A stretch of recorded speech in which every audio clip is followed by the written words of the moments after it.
أعوذ بالله من الشيطان الرجيم بسم الله الرحمن الرحيم الحمد لله رب العالمين اللهم صل وسلم وبارك على حبيبك سيدنا محمد وآله وصحبه أجمعين. മുഅ്മിനാത്തുകളെ, മൂന്നാമത്തെ നമ്മുടെ ഈ ക്ലാസ് മറിയം ബി റളിയല്ലാഹു അൻഹയെ കുറിച്ചാണ്. പരിശുദ്ധ ഖുർആനിൽ പേര് പറഞ്ഞ ഏക വനിതയാണ് മറിയം ബി റളിയല്ലാഹു അൻഹ. BC 20 ഫലസ്തീനിലാണ് മറിയം ബീവി ജനിച്ചത് എന്നാണ് ചരിത്രരേഖകളിൽ ഉള്ളത്. BC 20 എന്ന് പറഞ്ഞാൽ ബഹുമാനപ്പെട്ട സയ്യിദന ഈസ നബി അലൈഹി ഇസ്ലാം ജനിക്കുന്നതിൻ്റെ 20 വർഷങ്ങൾക്ക് മുമ്പ്. AD 100 അല്ലെങ്കിൽ 120 ഫലസ്തീനിൽ തന്നെയാണ് മഹദിയായ മറിയം ബീവി റളിയല്ലാഹു അൻഹ വഫാത്താകുന്നത്. മറിയം ബീവിയുടെ പിതാവ് ഇമ്രാൻ എന്ന് പറയുന്ന മഹാനുഭാവനായിരുന്നു. സുലൈമാൻ നബി അലൈഹി ഇസ്ലാമിൻ്റെ സന്താന പരമ്പരയിലാണ് ഇമ്രാൻ എന്നവരുള്ളത്.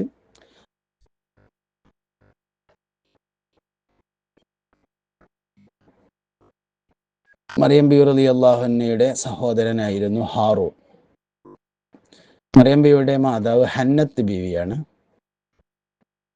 ഹന്നത്ത് ബീവിയുടെ ഉപ്പ ഫാക്കൂദ് എന്ന് പറയുന്ന ആളായിരുന്നു. ഫാക്കൂദിൻ്റെ മകൾ ഹന്നത്ത് ബീവിയുടെ മകളും ഇമ്രാൻ എന്നവരുടെ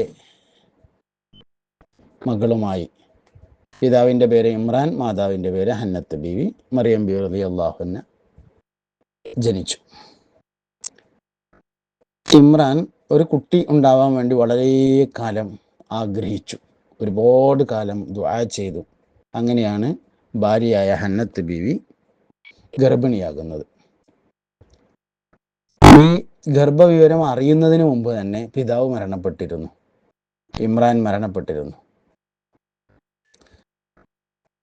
അതുകൊണ്ട് തന്നെ മറ്റു കാരണങ്ങളുണ്ടായിരിക്കാം, ഉമ്മ വയറിലുള്ള കുട്ടിയെ ബൈത്തുൽ മുഖദ്ദസിലേക്ക് നേർച്ചയാക്കി.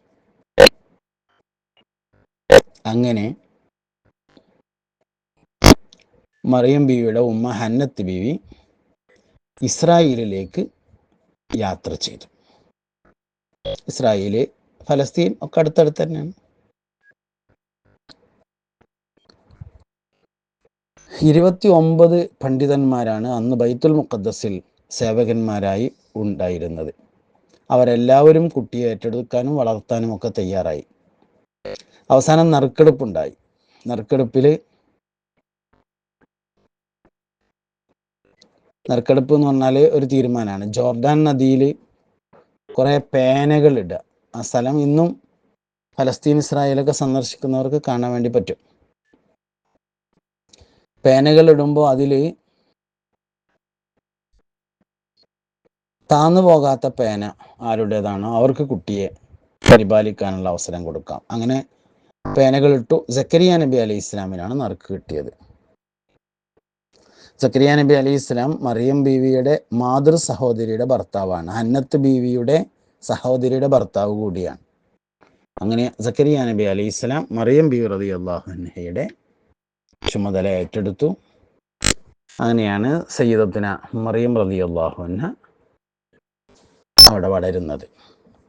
മറിയം ബീവി റളിയല്ലാഹു അൻഹയുടെ ജീവചരിത്രം പ്രസിദ്ധമാണ്, എല്ലാവർക്കും അറിയാവുന്നതാണ്. അൽ കഹ്ഫിൻ്റെ തൊട്ട് താഴെയുള്ള സൂറത്ത് മറിയമിലാണ് ഏറെക്കുറെ വിശദമായി പരിശുദ്ധ ഖുർആൻ മറിയം ബീവി റളിയല്ലാഹു അൻഹയുടെ താരീഖ് പറഞ്ഞിട്ടുള്ളത്. മറിയം ബീവി റളിയല്ലാഹു അൻഹയ്ക്ക് ഗർഭമുണ്ടായതും ജിബ്രീൽ അലൈഹി ഇസ്ലാമുമായി സംസാരിച്ചതും വളരെയധികം പ്രയാസം അനുഭവിച്ചതും ആ സന്ദർഭങ്ങളിൽ അള്ളാഹു മറിയം ബീവിക്ക് കുറേ ഉപദേശ നിർദ്ദേശങ്ങൾ നൽകിയതുമൊക്കെ പരിശുദ്ധ ഖുർആൻ വളരെ വ്യക്തമായി പറയുകയും രേഖപ്പെടുത്തുകയും ഒക്കെ ചെയ്തിട്ടുണ്ട്.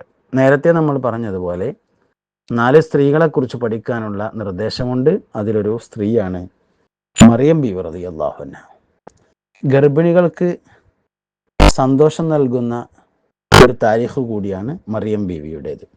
ഗർഭിണികൾ സൂറത്ത് മറിയം ഓതുന്നത് പതിവാക്കിയാൽ നല്ലതാണെന്ന് മുൻകാല സൂഫികളിൽപ്പെട്ട പലരും അഭിപ്രായപ്പെടുകയും ചെയ്തിട്ടുണ്ട്. ഗർഭിണികൾ മറിയം ബീവി റളിയല്ലാഹു അൻഹയുടെ താരീഖുള്ള പുസ്തകം വാങ്ങി വായിക്കുന്നതും നല്ലതാണ് എന്ന് മുൻഗാമികൾ പറഞ്ഞു വച്ചിട്ടുണ്ട്. അതുകൊണ്ട് അത്തരം കാര്യങ്ങളിലൊക്കെ ചെയ്യുക. മറിയം ബി റളിയല്ലാഹു അൻഹയുടെ താരീഖ് പുസ്തകങ്ങളൊക്കെ വായിച്ച് കൂടുതലായും മനസ്സിലാക്കുക. അല്ലാഹു റബ്ബുൽ ഇസ്സത്ത് നാഫിയായ ഇൽമുള്ള ആളുകളിൽ നമ്മളെല്ലാവരെയും ചേർക്കട്ടെ. അസ്സലാമു അലൈക്കും വറഹ്മത്തുള്ളാഹി വബറകാതുഹു.